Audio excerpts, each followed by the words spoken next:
की खूबसूरती इतनी कामिल थी कि उसे मजीद सजाने की जरूरत न थी। मलका खुशी के मारे जागी रही और शहजादी के लिए हीरो से मुज़य्यन जोते और चांदी के कपड़े का लिबास मुंतखब किया। बेलिसीमा की खूबसूरती सब पर गालिब थी।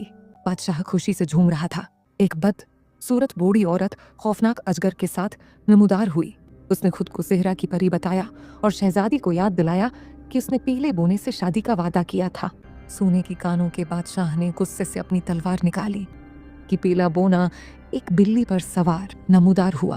बेवकूफ नौजवान, ये बेवफा शहजादी मुझसे भी शादी का वादा कर चुकी है। देखो, उसकी उंगली में अब भी मेरी दी हुई अंगूठी है। ए छोटे आफरीत, तुमने ऐसा सोचने की जुर्रत भी कैसे की? तुम्हारा और मेरा कोई मुकाबला नहीं। अचानक सूरज खून जैसा सुर्ख हुआ और अंधेरा छा गया। सेहरा की परी पहले से ज्यादा खौफनाक नजर आ रही थी। वो एक परों वाले गिरगिट पर सवार थी। उसने नेज़े से ऐसा जोरदार वार किया कि बेलिसीमा बेहोश होकर गिर पड़ी। शहजादी पर जान निछावर करने वाली उसकी माँ अपनी बेटी की तकलीफ देखकर चीखें मारकर रोने लगी। बादशाह अपनी हिम्मत और होश खो बैठा। इससे पहले कि बादशाह शहजादी के पास पहुंचता, पीला बोना शहजादी को लिए गायब हो गया। बादशाह दहशत से गुमसुम इस होलनाक वाक़ये को देखता रहा, जिसे रोकने से वो कासिर था।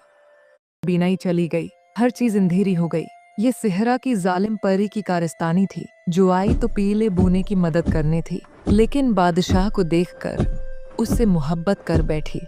उसने सोचा कि मौत का खौफ बादशाह को बेलिसीमा को भलाकर उसका गुलाम बनने पर मजबूर कर देगा।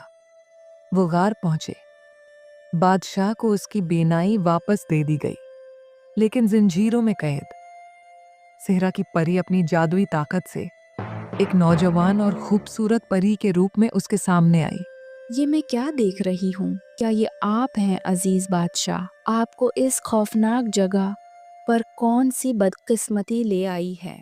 ए खूबसूरत परी, वो सेहरा की परी है, लेकिन मुझे समझ नहीं आता कि उसने मुझे अगवा क्यों किया। ऐसा लगता है वो आपसे शादी करना चाहती है। जो चीज उसे पसंद आ जाए वो जरूर हासिल करती है।